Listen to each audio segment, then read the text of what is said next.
Right, and let's resume the stream. A little inspiration, I think, is the first thing. Shame that there's that noise outside. Anyhow, where were we? Oh yeah. Let's see what we can get bringing out of here. Oh, I know, I've got a good idea. One moment, please. I'll put Big Clive on to give me some inspiration and get rid of this terrible noise in the background. Aye, Clive, with Clive's desk in the background. Thanks, Clive.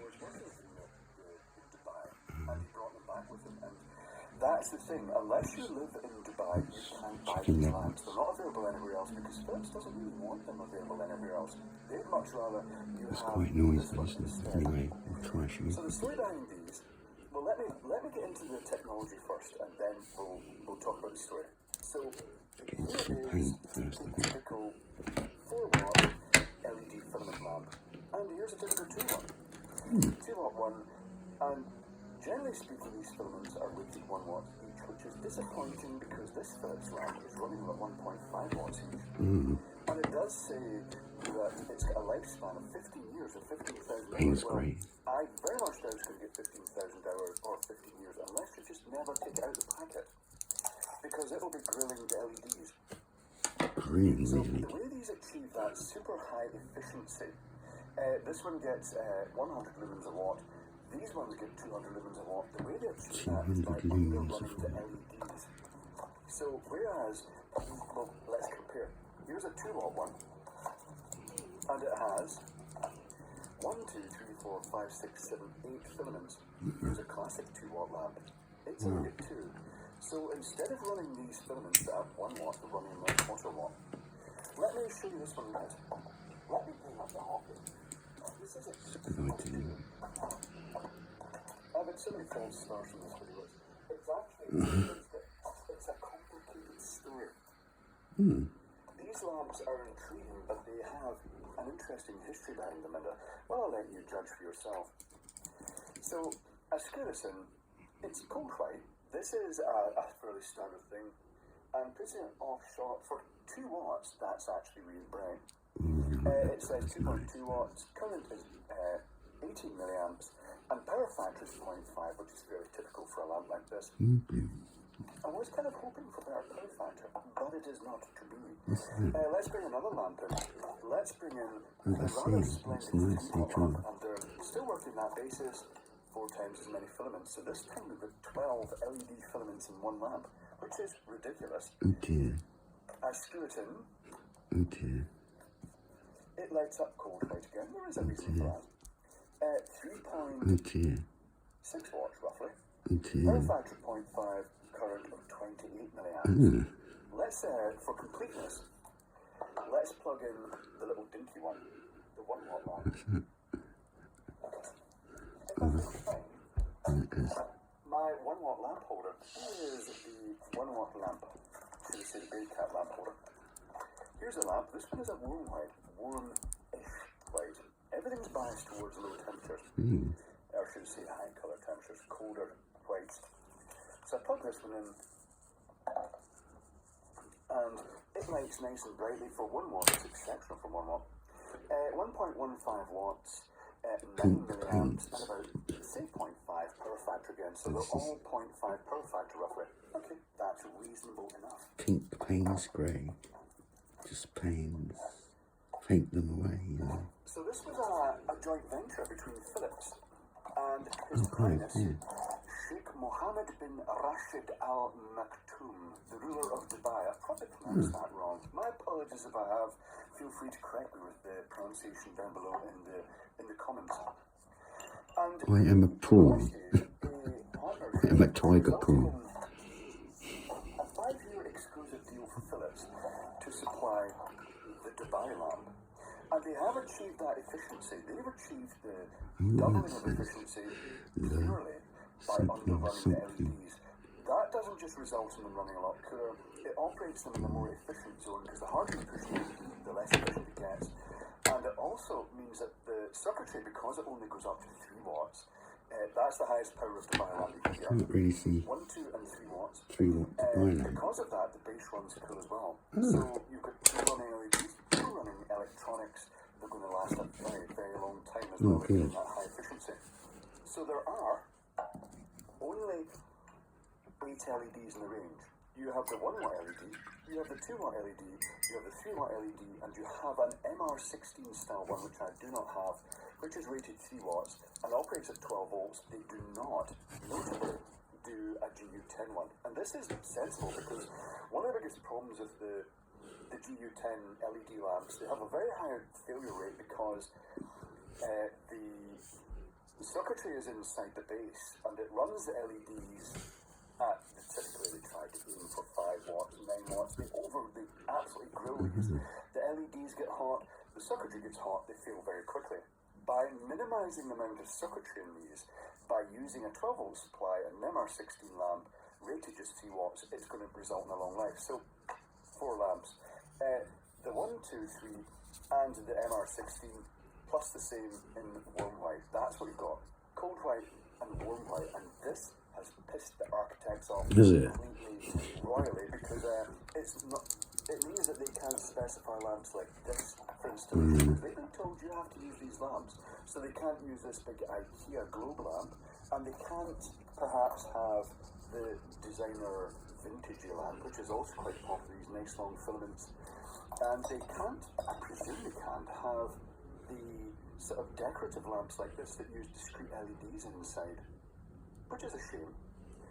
So they're a bit miffed about this. Also the fact that the colour rendering index is apparently 80, which is okay. That means that for a range of colours, they're a bit mixed, aren't they? packaging, if you were looking at this packaging Let's with just see if I can really low colour rendering put it index up on my inside. lights, it would look very bland, it would look very greyish. But by the better colour rendering index, I can do them both at the same time now. for that really.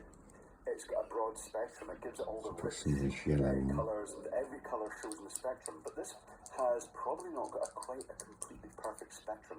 So the architects are Well, you know. where can we go with this?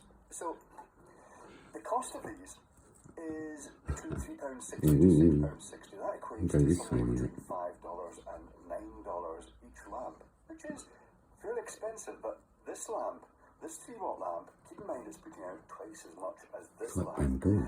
The phosphors and the LEDs are going to degrade really quickly in that lamp. That lamp is not going to last anywhere near as long as this one, so it's actually still a good deal. The two I'm colours, my way the down warm there. white and the cold white, it's actually the warm white is warm-ish. They call these, they call this one warm white, but to most people it would be on the sort of cooler end of warm white. They call this one Cool Daylight, and it is the most popular lamp because Dubai being a very hot country, they prefer the cooler colour temperature, the colder white, because it just makes it gives a cooler ambience, whereas in Canada or Scotland or other places with a low temperature, we tend to prefer warm white LED lamps because they just give that nice, rich, warm glow. It's a psychological thing. How could that about the way it is not relevant to this. So, what's the circuitry like inside these then? Is there anything I need to say here other than this? I think that is more or less it. I've covered the history of these. It's a 5-year deal, incidentally, and by the end of it, Philips expect to have sold 10 million lamps. I think it's a bit of a closed shop. I don't know if other manufacturers are allowed to make these yet. It'll be interesting to see what happens. It's time to open a base and see what's inside. So I'm going to choose the biggest. I'm going to choose the 3 watt one, and I'm going to nip into the base like this. Try not to burst the lamp and fill my hand with glass in the process. But I'm going to nibble at the base as I've done in the past. I think I might just stick that down for a minute. Probably aren't really best suited to the job, but they get abused a lot and they're cheap, so it doesn't really matter. Bislade plans. I don't know. Is it going to be a capacitive stepper? I don't think so. Although that is not a great colour factor. Is it perhaps going to be a little current There's a voltage current regulation, but is it going to be the type that is a linear regulator? I see a little sub-bass in here. Bear with me here. This is going to take too long. It shouldn't take too long. I should pause so I can approach you with my corners on there. tune into this. I don't want it to be too perfect. There. It's a very typical construction. I did expect that. They're quite good at making light bulbs. I say that Philips I do want it to be perfect, but you know. now he's not what he used to be. Ooh, that whole motor's coming out. Well, that's quite interesting. That's what I want. Oh, Is it going to be a switching regulator? Is it going to be... Let's cut that. Let's cut that there. it likes my finger more than it Bring likes that bit on. there. I'm seeing some capacitors. I'm seeing lots of capacitors. Is this a voltage multiplier? How have they got the LEDs configured? I don't know. A few connections going up to that. Hippie This Joe. is very intriguing. Hippie Joe. Could this be a voltage multiplier and also maybe a capacitor Hippie drop? Joe. There's some switching regulation going on. How intriguing. Yeah. Kind of.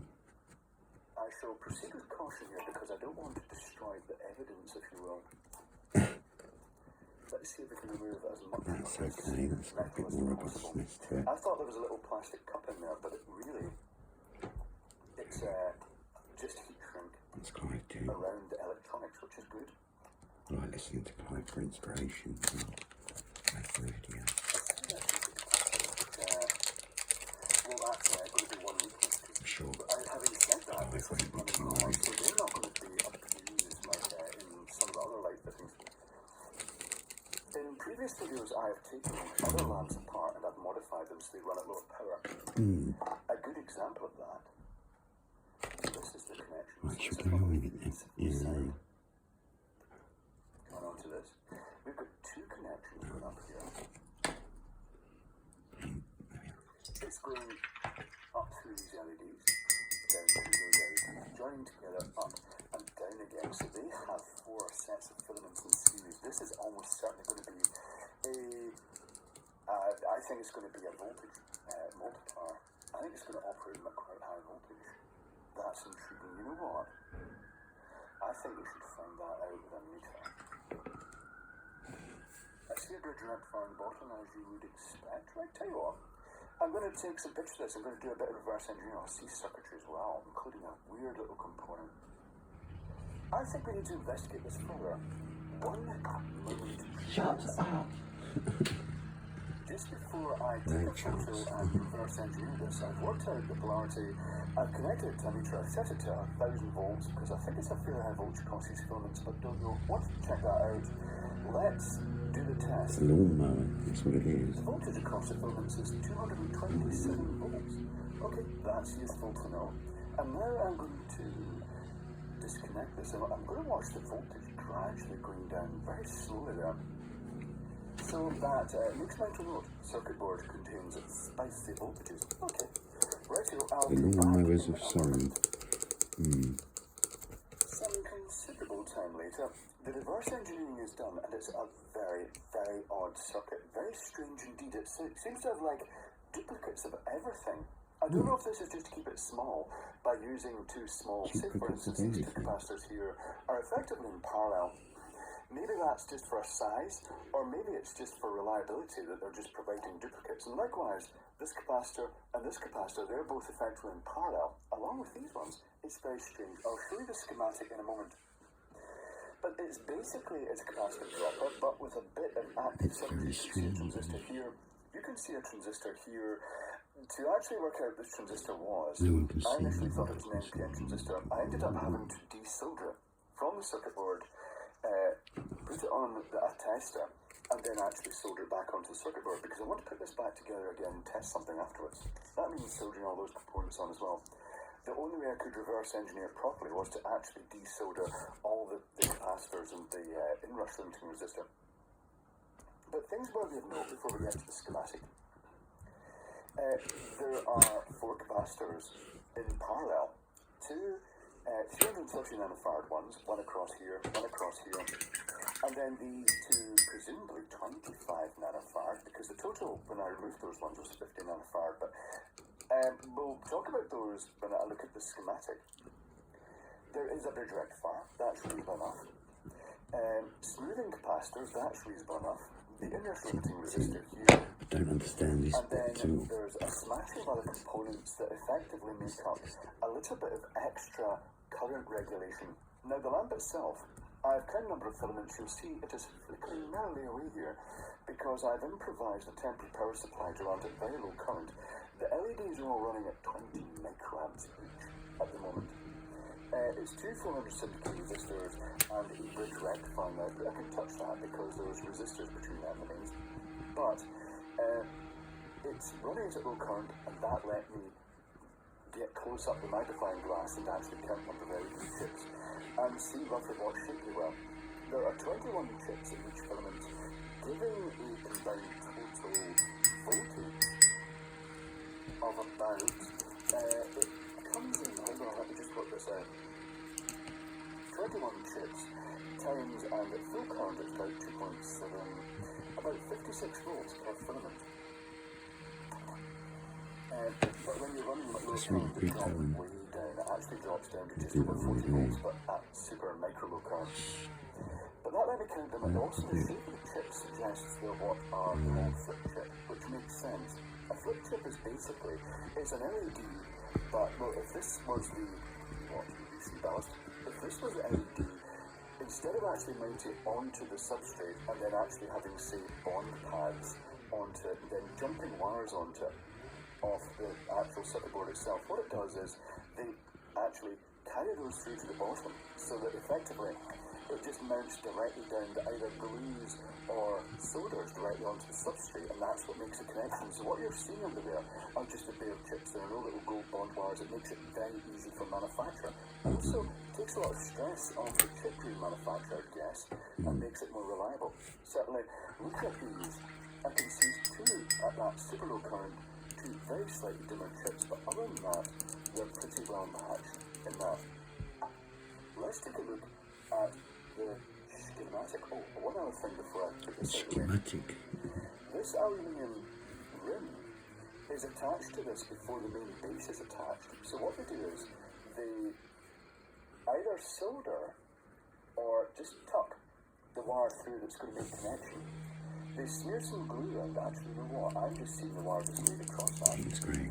So they've this has got a coarse thread in it. So when they actually terminate this, it lets them put all the electronics on easily and just lay the wire over the edge, poke the wire that's going from the resistor that's going through to the base cap, the end cap. Let me just grab an end cap. This bit here, the little rivet pushes in. And what that means is they can then just screw on the cap, and that pinches that wire against the side, glues it in place, and then that's just cool. cut the wire and put the little crimp in it just to make it easier to manufacture. All very interesting. Right, tell you what, the schematic is very interesting. Interesting. As we zoom Try in for a this, sec. and then we shall explore it, you see a modification has been made because before I took that transistor off to test it, I was trying to measure it in circuit, and because of other things in circuit, including these Zener diodes, low value resistors and other transistors, it made this look like an NPN transistor when it really isn't. It is actually a MOSFET. So the incoming supply, live and neutral, goes via the 10 ohm resistor. The 10 ohm resistor limits the inrush current and also acts as a fuse. It also completely defeats the R1 and R2 electrical installation test, but let's not talk about that. That's a controversial area that I'll cover in a video later on.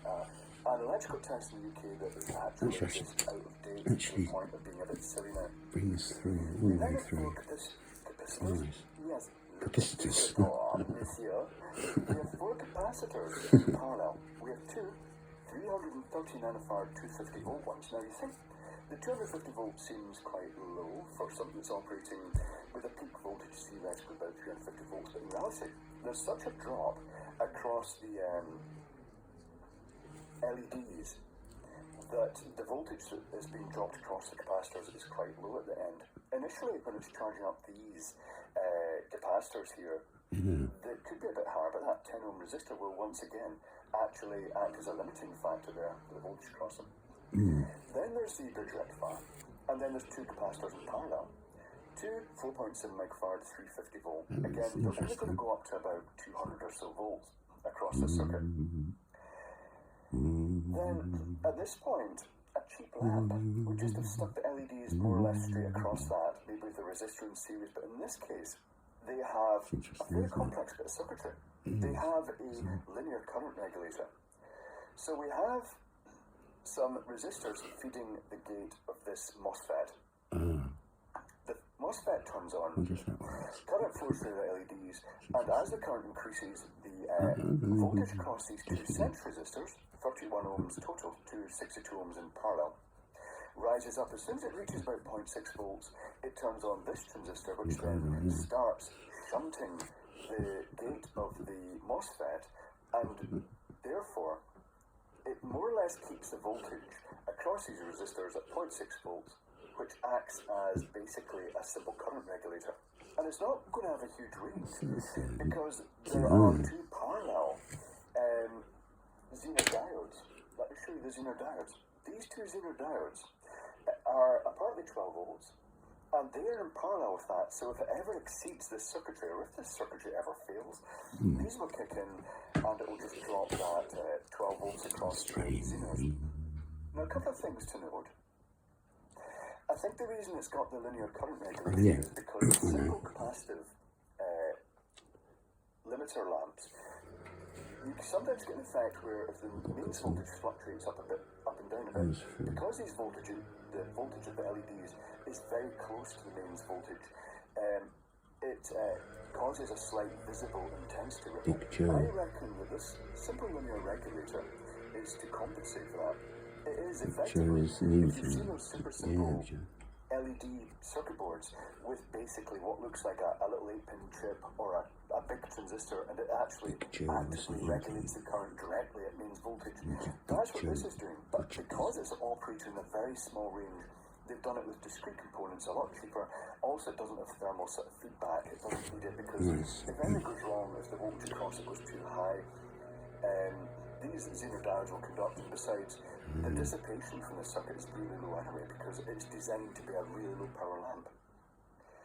The resistors feeding I initially thought this was a standard NPN transistor. So I wondered why they had this resistor here, because theoretically that would cap the voltage in its gate to its base to about 0.6 volts. But these were an unusually high value. That's what made me suspect this. And also, there was a resistor down here which seemed to almost be to cap the voltage going up too high in what turns out to be the gate of that MOSFET, which makes sense. So that's why they've got this resistor down here, but it has another function. This combined chain of resistors means that any slight leakage you get, you know that thing when you've got two-way switching and you turn the lights off and the LED one just sits there at microamps and glows visibly in the background. If I was to actually take the exposure off this, if I was to turn the light off, that would stop flickering. I'm going to do that. Ready? Exposure off. Yeah. See that? That is running at 60 microamps total, 20 microamps through the LEDs. Well, do you want me to give you a power rating for that? Right, tell you what, hold on. I'm about to turn the lights back on. Just watch your eyes. So I shall just lock that off again. That's nice, Clive, what you're doing there. So the main supply, let's just do it full losses and everything, 240 volts RMS times 0.00006. That lamp is running at just over 1/10 of a watt. No, it's running at 100th of a watt. That's ridiculous. That is so ridiculous that it's visibly, it actually casts a good decent amount of light in that current. That is the whole point of the super efficient LEDs. Under running them, they put out a lot more light more efficiently. They run at lower voltage, they run at lower heat. It's just the most efficient way to run the LEDs.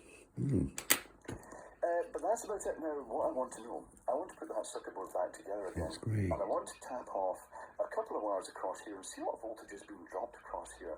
Because it must be operating somewhere between 0 and 12 volts to avoid these Zener diodes coming into action. So I'm going to do that right now. So I'm going to get these components, I'm going to solder them back on, I'm going to hook the lamp back up to it. I'm going to hook a couple of mains leads and then a couple of test leads, and we'll measure the voltage across that. I shall be back in 1 minute. And I'm back. It is soldered back together. I've added extra wires on across. Let me show you where I've connected those in the circuit. I've not tested this yet, by the way, so there's a possibility things may go horribly wrong. I've connected the lead across effectively from the negative end of the diodes to the capacitor negative here. So it's basically across these Zener diodes. If it measures 12 volts or above, then the Zener diodes are doing a bit. If it's less than 12 volts, I think it will be, then the active circuitry will be regulating within that area, and it will be interesting to see if it is. One other thing that's worth mentioning here. This 0 ohm link marked R2, I'm not 100% sure what that's for, but I can tell you where it is. It's actually in here.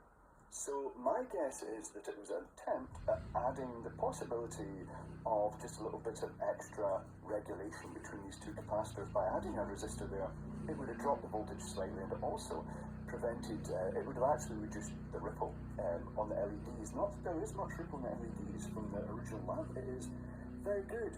It's classy. Someone who knows their stuff has designed this lamp.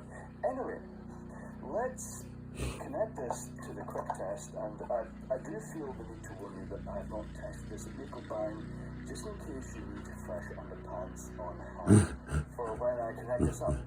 Let's set this to 20 volts and see if it goes bang. It's lit and it's hovering at 4 volts. That is so nicely tuned. As LEDs are heating up, that is very interesting. That is very, very interesting that they've pretty much got it dead center on that 6 volts based on the current being dropped across those. So what's actually happening here is that the bulk of the, I'll just make sure I don't stick my fingers in all the live bits there, the bulk of the current is being dropped across the capacitive droppers, but there is a voltage of the voltage of the LEDs plus that margin across these capacitors. Basically the current flowing through the LEDs is balancing with the capacitive reactance, and it gives us a low voltage in that rail, which will be, hold on, I'll soon tell you what it is. Oh, this is where I do come a cropper, trying to measure things with the power. Right, tell you what, so let's set this to 1000 volts. And we shall probe. Oh, this is going to end so badly. This is going to end so badly. So the LEDs are connected across positive. This is the negative going to the bottom circuit. 232 volts across those capacitors. And across the LEDs, it's just a bit less because it's that bit that's being dropped across the 226 roughly being dropped across the LEDs with that tiny little extra bit. It is hovering up and down. It will depend on, is there anything else I can turn on locally? Hold on. I'm not going to see this. I'm going to go and turn on the kettle and see if the voltage fluctuation in the house is compensated for with this. So 7.3 volts. I'll just go and do that right now.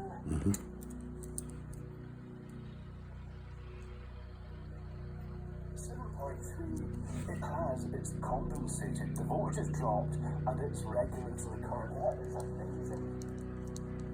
That would be one. So that would effectively have stopped that slight undulation of intensity in the LEDs. That's very neat. So that is it. Now there's one other thing I want to say. Thanks, Clive. Underrunning LEDs is good. A long time ago, 4.5 years ago, I made a video where I deliberately hacked, as opposed to accidentally hacked, some Poundland lamps. They were selling 5-watt lamps. I've got one here.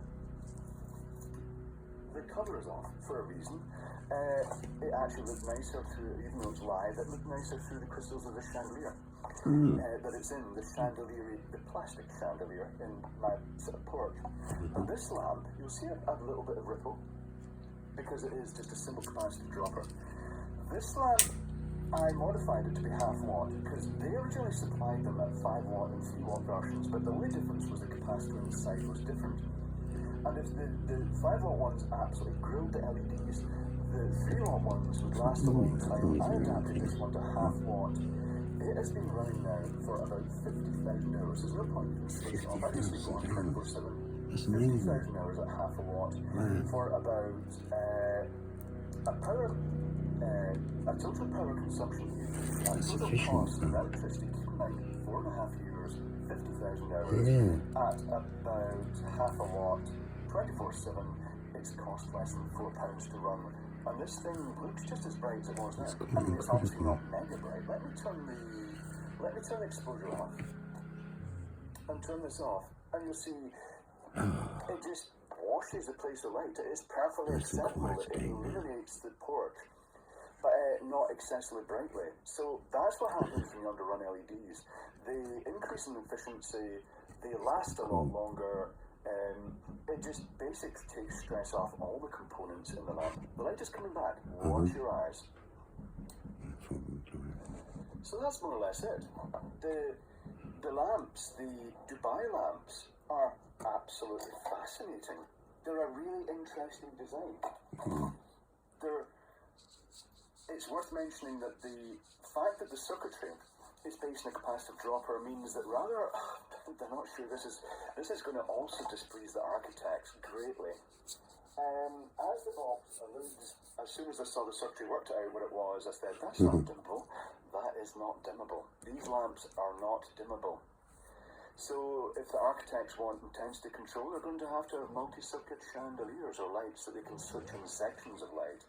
Or they're going to have to go, I guess they're probably like LED strip and stuff like that as an alternative.